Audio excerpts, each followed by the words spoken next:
Hey everyone, and welcome to today's Explainer. I want you to picture this for a second. It's July 3rd, 2026. Across America, millions of people are pausing. They're firing up the grill, getting ready for fireworks, and celebrating Independence Day.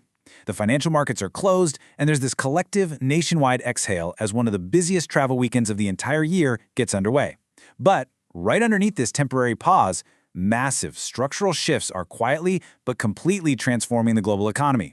Today, we're diving into a really fascinating news brief from the Daily Tech Reader that captures this exact moment in time.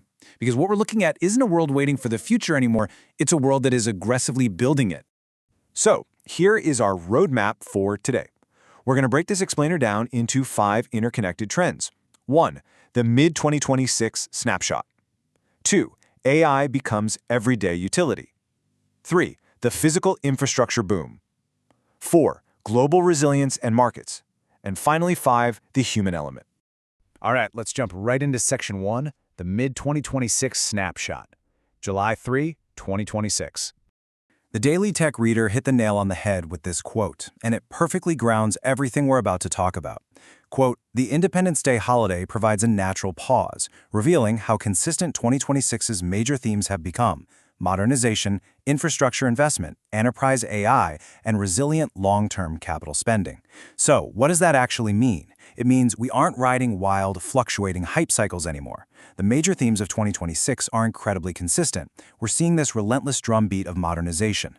Capital is definitely flowing, but it's flowing with a very specific purpose, aimed straight at long-term resilience and enterprise AI. Keep those themes in the back of your mind because they're the engine driving the whole shebang. Moving right along to Section 2, AI becomes everyday utility, the execution phase. You know, for a really long time, it felt like enterprise technology was stuck in this endless experimentation phase. Everyone was just kind of testing the waters, figuring out what these foundation models could actually do. Well, scratch that. Today, enterprise tech is firmly rooted in the execution phase. Organizations are judging AI strictly by measurable business outcomes now.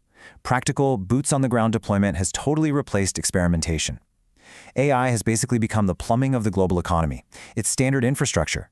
These foundation models aren't just competing on who is the smartest anymore, they're competing on efficiency, speed, and operating costs.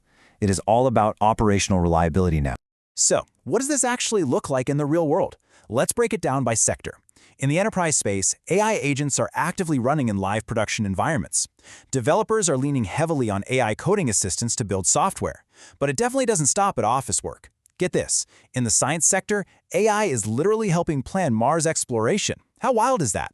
And over in healthcare, we're seeing massive leaps in AI-assisted diagnostics, precision medicine, and drug discovery. AI has officially evolved from this shiny new breakthrough into an everyday utility that connects corporate software, space travel, and life-saving medicine. Which brings us to Section 3, the physical infrastructure boom, powering AI. Okay, so here's the reality check. You cannot have this massive digital renaissance without taking a very real physical toll. As we sit here in July 2026, we've got a perfect storm of stressors hitting our electrical grids all at once.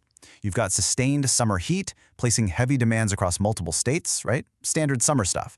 But add to that the absolute massive long-term electricity demands coming from all these new data centers, plus a nationwide push for industrial electrification.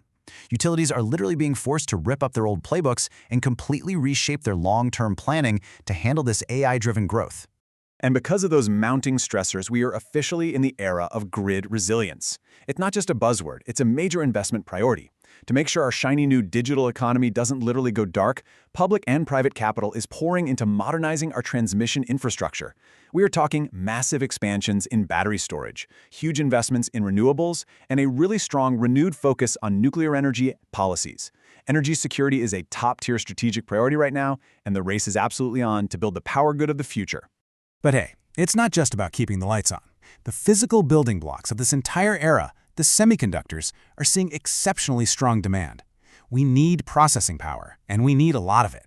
This relentless appetite for chips is actually driving expanded domestic manufacturing, making semiconductor innovation a huge matter of national strategy. It is such a perfect example of how digital software demands are literally creating concrete factories and real-world jobs.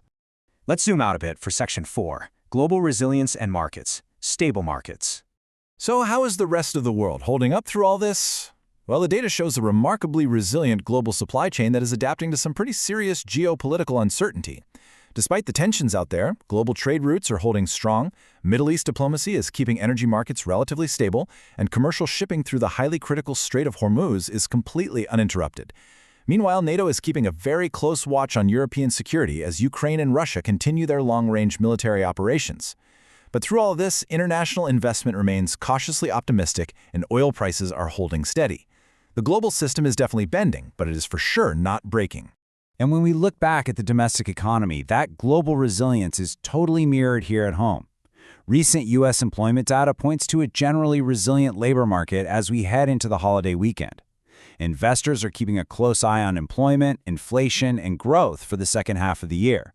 But overall, it provides a really stable foundation for all those massive infrastructure and tech investments we just went over. Finally, let's wrap things up with Section 5, the human element, culture and work. Because at the end of the day, all these macro trends are filtering down to our daily lives, right? This holiday weekend in mid-2026 is such a cool blend of old-school tradition and wild technological change. On one hand, people are kicking back to watch World Cup knockout football, getting together for local fireworks, and heading out to the movies, which, by the way, are still drawing really healthy audiences. But on the flip side, AI is fundamentally reshaping the creative industries. The music business is actively adapting to AI-assisted production, and the creator economy just keeps expanding like wildfire. Technology is just seamlessly weaving its way into how we relax and entertain ourselves. But what happens when the fireworks are over and we all go back to work? While the workplace is transforming, big time. Automation is totally reshaping office workflows, and having AI skills is easily the fastest growing competency out there. Skills-based hiring is the new norm, and continuous learning is your absolute best competitive advantage. But listen, here is the single most crucial takeaway. Despite all this amazing automation, human oversight remains absolutely essential. Employers want that AI-driven productivity, no doubt about it, but they also know that human judgment is the only way to actually manage these powerful tools safely. The tech doesn't replace the human, it requires a much more highly skilled human to steer the ship. So as this long weekend wraps up and the financial markets open back up, everyone's attention is going to pivot straight to next week's economic calendar and a highly anticipated earnings season. But the core story remains exactly the same. We are actively building the digital, electrical, and human infrastructure for the next generation of growth. We are firmly in the execution phase. So the question I want to leave you with today is this. When you take a hard look at your own skills, your business, and your investments, is your infrastructure truly ready for the execution phase? Thanks so much for joining me for this explainer, and keep learning.